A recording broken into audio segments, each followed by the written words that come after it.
All right, so today we're going to dig into our reader brains. Now, our reader brains help us understand and comprehend the book or story that we're reading at that particular time. Who in here thinks they have a reader brain? When you think about stories, you think about why the author did what they did, why the characters act where they act, okay? There's your reader brain. You're thinking about the story as you're reading it. Today we're going to explore the world of inferencing. Inferencing is the ability to conclude, to create a conclusion based on the evidence and reasoning of the book or the text.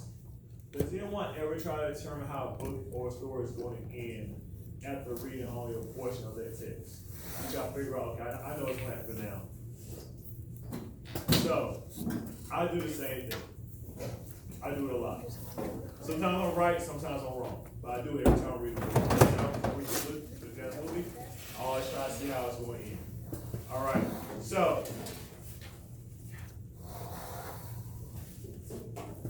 today I'm going to read a story about a boy from a small neighborhood that enjoys making kites with an older gentleman. It also discusses the ongoing conflict with another boy from the same neighborhood. They both have strong points of view on the subject matter, and it gets pretty intense at a point where they get their friends involved. They actually meet up to have a fight. Oh. Them and friends included. Now, is fighting a good way to solve our problem? No. No, it's not. So let's see what happens and how the conflict is resolved between the boys and their friends. Today we will infer what the boys are thinking while they're in the story. I want you to keep track of your thoughts, and I ask you some questions as we read so you can dig into your reader brains to read between the lines. All right, so the name of this book is Henry and the Kite Dragon. Pretty cool illustrations on the front. This actually a picture of a kite. So it's also part of my personal collection. If you want to get it anytime you can. All right, Henry and the Kite Dragon by Bruce Hall, illustrated by William Love. All right, so this story is based on true events.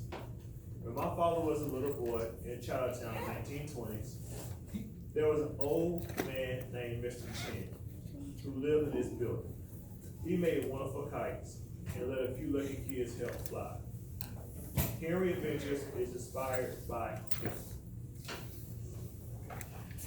All right, so my name is Henry Chu. I am 8 years old. I live in a place called Chinatown in New York City.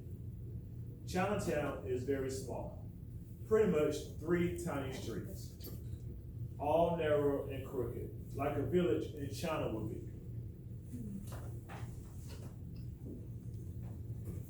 Doyer Street is the littlest and the crookedest street in Chinatown. It has a place to buy tasty little dumplings to have with our tea. I like the ones with shrimp. My friend Delma Fung likes the ones with sweet roast pork. Mott Street is where my family lives. Our building is the tallest of all. On one side, you can see all the way down to Pell Street, and on the other, you can look right down into the next neighborhood. It's called Little Italy. In Chinatown, New York, there are lots of things to do for fun. You can buy sweet pepper onions from this Lee stand for 2 cents each.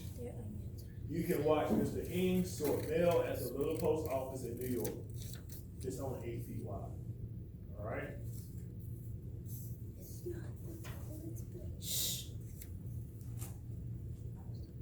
So, at this point in time, my reader brain is telling me I can infer that he has a sense of value where he lives. He has a sense of pride about the way he lives. The way he describes the city, the dumplings they can buy, the things, the buildings, how he can see from one street to the next. He has a sense of pride about where he lives and where he's from. He actually loves where he's from. That's why I can infer from reading those first few lines. He loves where he lives. All right? So, but my favorite thing to do in Chinatown is more favorite than anything is to fly kites. And on the top floor of my building lives a man who makes the best kites of all. The best kites in the whole wide world. His name is Mr. Chen. But we kids all call him grandfather. It's a sign of respect for his age. When he was a kid in China, everyone made kites. But his kites were the biggest and the prettiest, flew the highest, and always won first prize in all the contests. He is little and old now, and always wears a sweater with holes and worn brown slippers. But he still likes to climb the stairs to the roof to fly one of his famous kites, shaped like a butterfly, or a caterpillar, or his specialty, a big, beautiful dragon.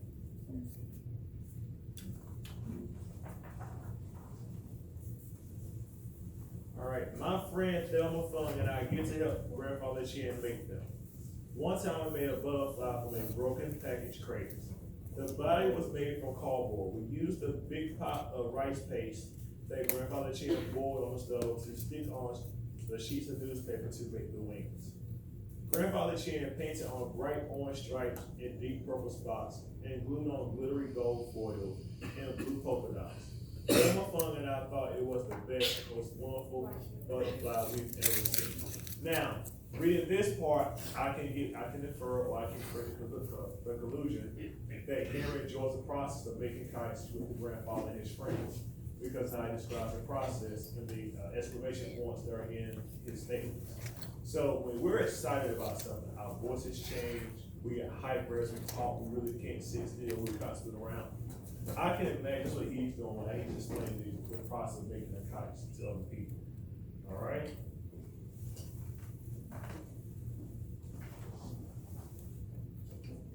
Up on our roof, it was a perfect kite flying day. A brisk breeze, not too cold, and sunshine broken by clouds skipping across the sky. But Grandfather Chin was not only a great kite maker, he was also a great kite flyer. Slowly, he let the butterfly rise up and out and over until it caught the wind and just took off. He made the butterfly do swoops, he made it swirls, he made it do loop-de-loops and reverse curls. Our butterfly sings a lot, and you can see how the butterfly kite. So, kites looks like actual butterflies, just of a bigger version. I think I saw a butterfly that big, I'll probably kind of nervous.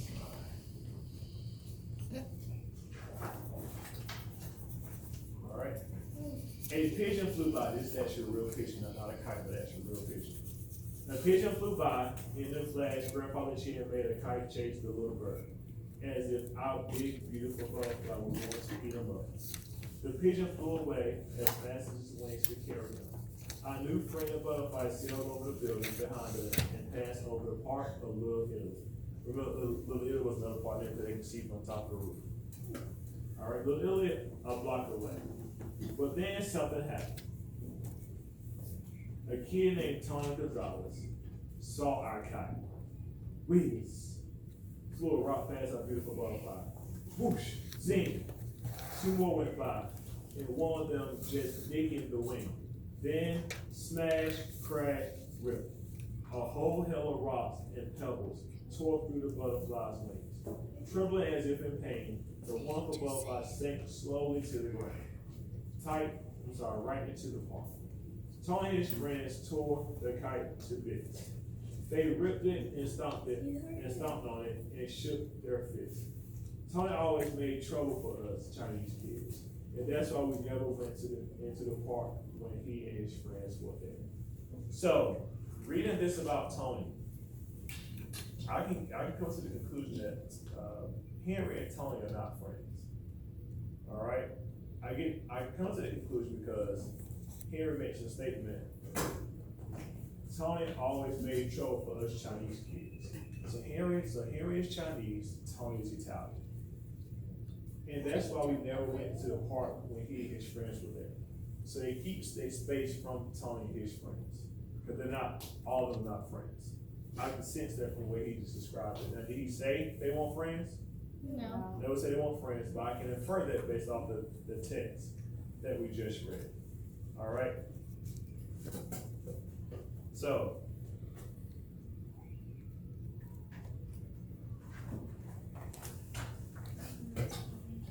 all right. Grandfather Chin just watched, never uttered a word. Finally, he turned to Thelma Fung and me and said, well, we'll just have to go and make another. So from this, I can infer that Grandfather Chin was a very patient man. Because he didn't get mad, He didn't get upset. And he the one that made the kite. I know for me, if I take my time to make something and someone tears it up, I'm gonna be pretty upset. How about you? You else be pretty upset? I know I'm pretty upset because I took my time and effort and let it to make something and somebody else threw rocks at it and tore it up. All right? So I can infer that Grandma Virginia was patient and a forgiving man because he showed no anger when the kite was destroyed. He was ready to make another one to replace it. He didn't complain at all. Never once he complained about it. All right, so those were examples of me modeling what inferencing looked like. Now, I'll ask you guys questions at certain points to get your thoughts and opinions on it. Now, you're going to talk to your other partner, so people at your desk, they share your views. When I get the put a sign, you'll give me your attention back again. All right?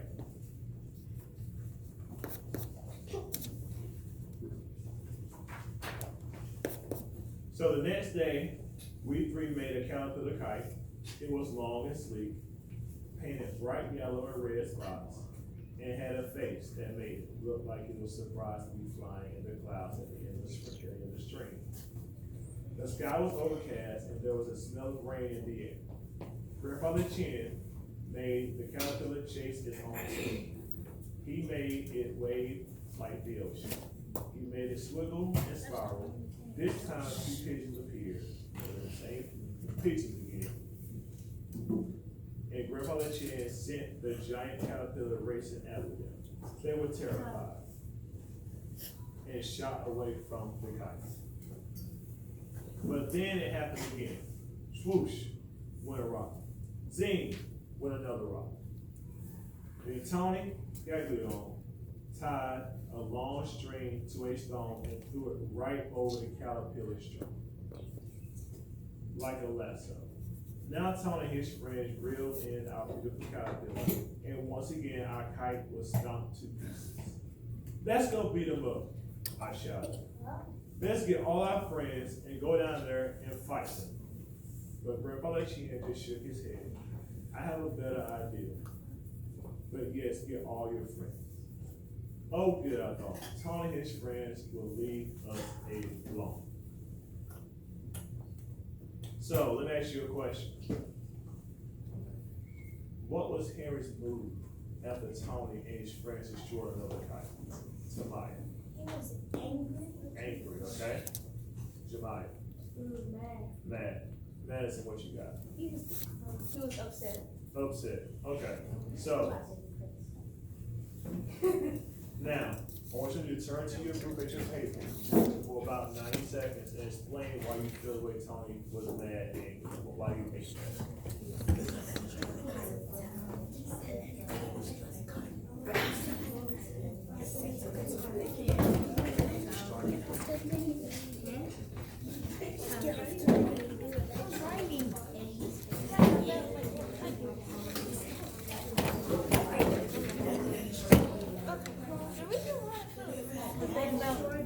Tony did because I know Grandfather Chin spent all this time at all his work, and I think they used some supplies to make it.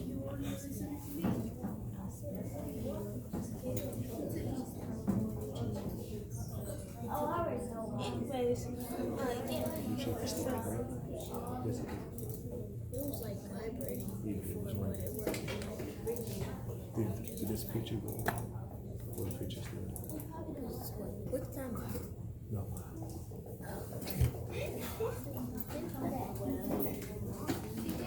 30 more seconds.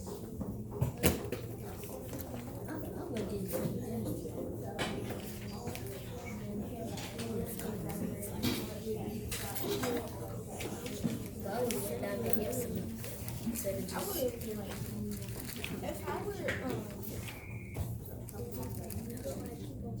in school, I don't know, like or something else, I would be with him.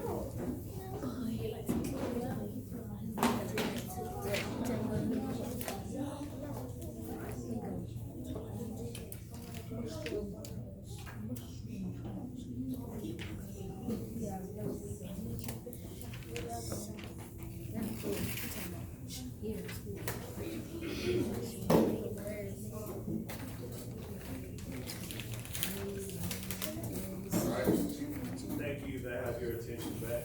So, what kind of conclusions do you guys think about why you felt Tony was upset? Aaron?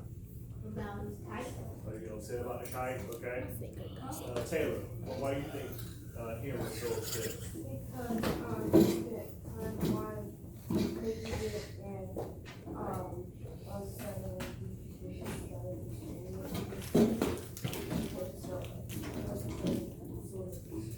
Yeah. So, not energy. It's not the first time they did it either. It's not the first time.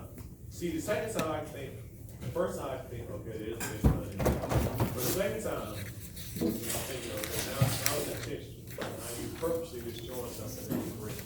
So Grandfather Chin never lost it. Hero was upset, but Grandfather Chin never lost his school. Never lost it.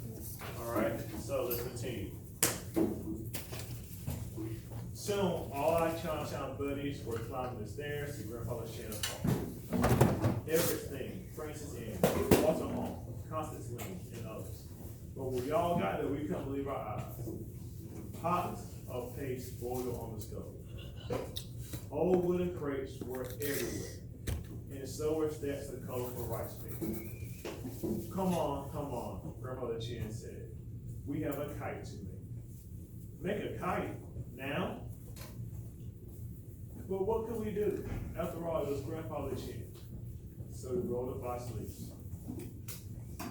That day, kite was a drag. There was a huge stretch from one end of the kitchen to the other and back again. Who knew how long it was?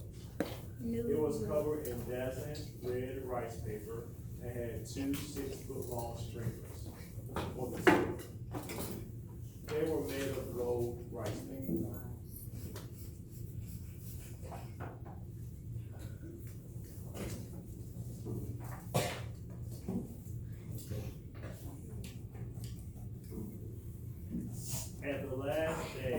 At last, the dragon kite was ready. It was so long it took all of us to carry it to the room. This kite was so big and so beautiful that it wouldn't dare throw rocks at it, Grandfather Chin said. Everyone respects dragons. You'll see. There was another pigeon flying around, just one lonely bird, all by himself. We wanted the kite to chase it. But before we could even get the dragon in the air, Tony and his friends started throwing rocks at him.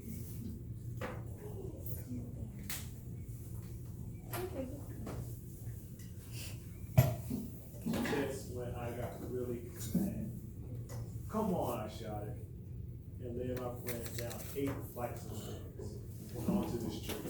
Then we Grandfather Chin and the giant dragon kite on the roof alone. Wait, Grandfather Chin called out after us. Where are you going?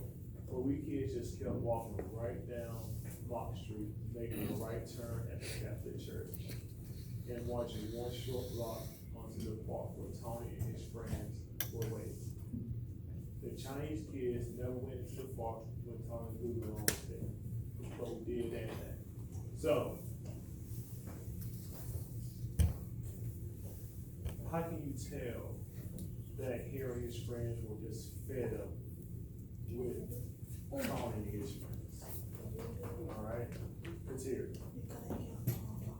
They kept throwing rocks at the kites they were making. And this was a big, beautiful kite. It took multiple people to help make it. Alright, but they still throwing rocks at it. Alright? And also, one thing you can tell is Grandfather Chin was trying to talk to them, they kept running. They kept running away to the park. And they said they respected Grandfather Chin at the beginning, right? But now they were mad, they was frustrated. So beyond a point of return, Grandfather Chin words and me advancing them right now. Right? They were so upset at Tony and his friends that the wisdom of Grandfather Chin was not sinking into them. So now they're ready to go meet up with his friends, Tony's friends, and let's see what happens.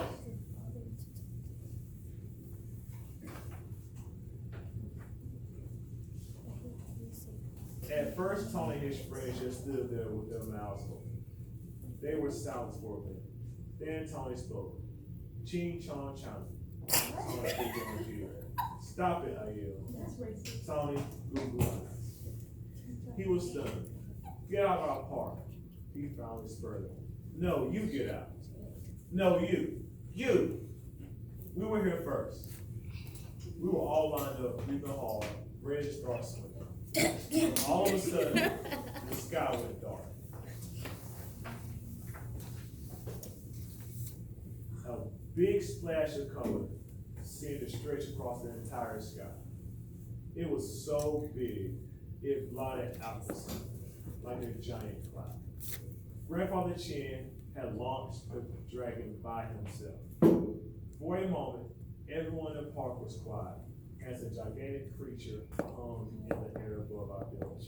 And then it started to dance. It made a slow curve, everyone said, ooh. It made a majestic swing, everyone said, ah.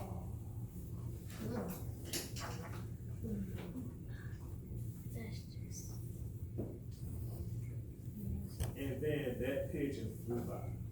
The dragon darted after the little bird as if it was going to swallow it up in one bite. Stop it, Tony screamed. That's my pigeon. Huh?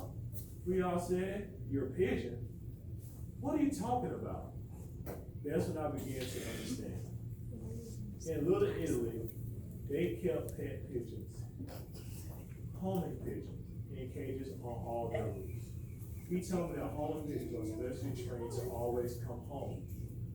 He told me how our kites scared the little birds, and sometimes they flew away and never came back. And that pigeon's my favorite. Make the dragon leave my pigeon alone. All right, so after reading this part of the book, turn to your table and tell what you think about Tony and his reasons for damaging the kites. Was he justified in his actions? Let's go, 90 seconds.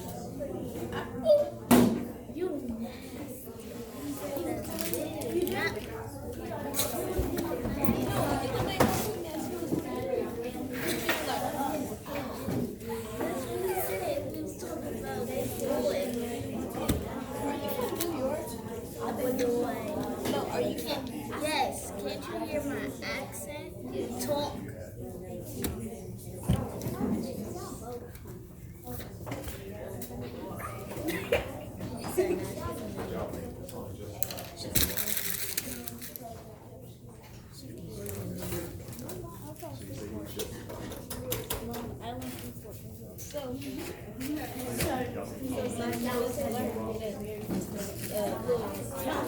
But anyways,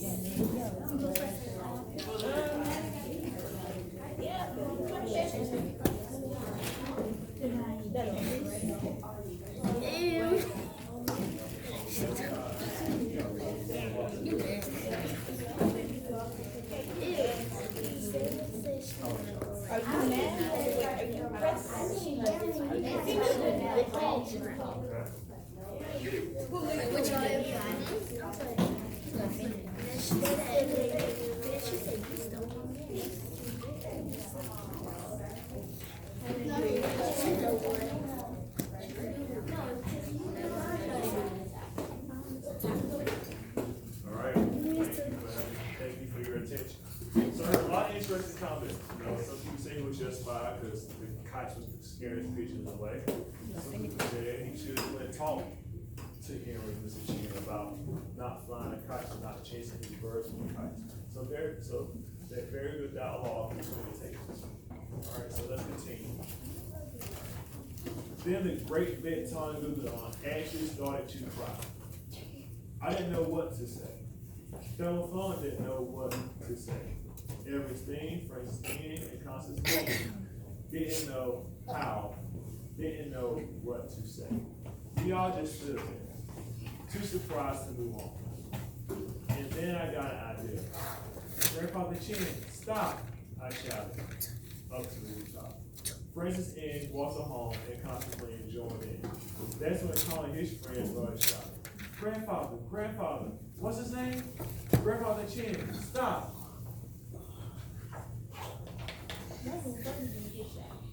All at once, we started running up the hill to Mott Street. The Chinese kids, Tony Goodon and his friends, everybody running and shouting, "Grandfather Chin, stop, stop!" We ran right up to our building, dashed to the door, and up the stairs, still shouting, "Grandfather Chin, stop, stop!" By the time we got there, we were all out of breath. Grandfather Chin stopped. Pigeon, Pet, Tony's, please. Oh. Grandfather Chin just looked at me. Then he looked at Tony. Then he looked at my friends and Tony's friends. Finally he said, "Are you all crazy?"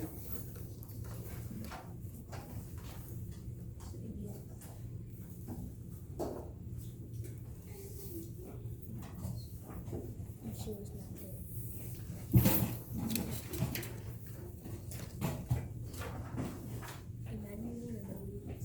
When we told him about Tony's pet bird, Grandfather Chin immediately reeled in with a big, beautiful dragon. My friends and I watched as the poor frightened hummingbird made a couple of big, graceful circles and flew off to a cage we could see on the roof of the building a couple of blocks away. Everyone let out a sigh of relief. And then for the first time, Tony took a good hard look at our dragon kite. "What did you buy it?" We laughed and told him how we made them kites out of packing crates and rice paper and how Grandmother Chin painted on the faces. "I guess I'm sorry we threw rocks at them," he paused. "It was our birds. We were worried about them. We Chinese kids were sorry too. And we said so, one by one."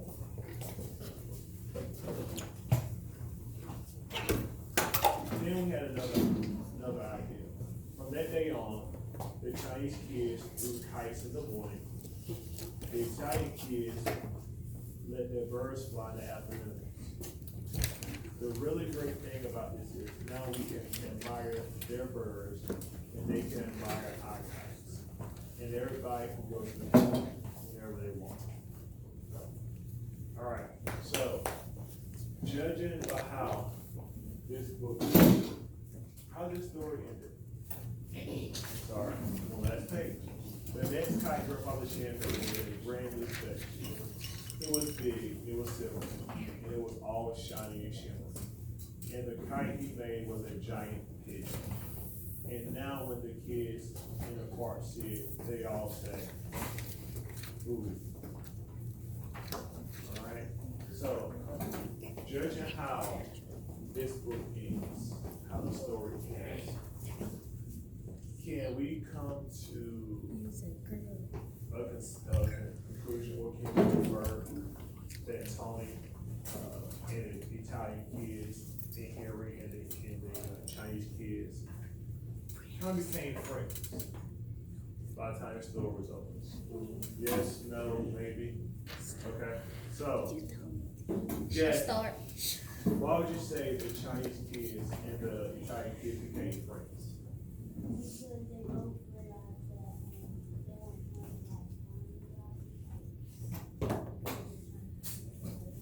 Yeah.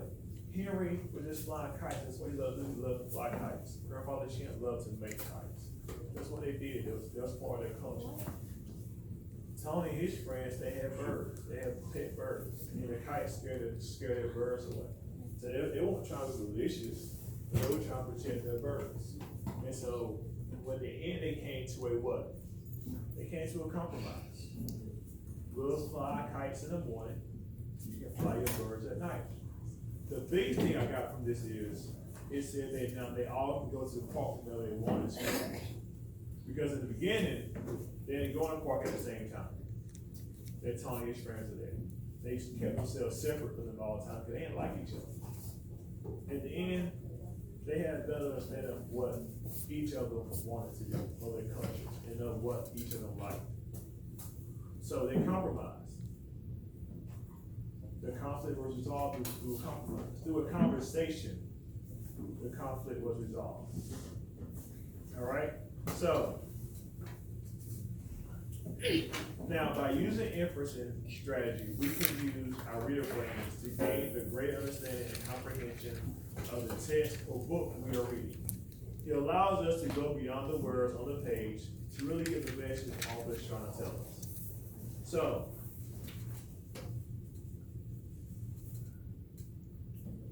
now, the conclusion from this book. What do you think the author is trying to get across to the reader? What do you think the author is trying to get across to the reader to understand? Anybody? Jemai. Fighting on solve. Okay, fine, let's solve that. Anybody else? Madison. Okay. Anybody else? Good. Carol? Don't jump to conclusions, buddy. That's a good one. That's a good one. Taylor.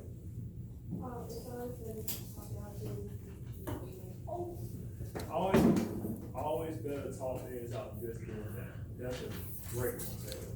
Madison, let's try again. Give people more chances than you think. Give people more chances, okay. Okay. So, this is what I got from it. Everyone is different. Everyone is different.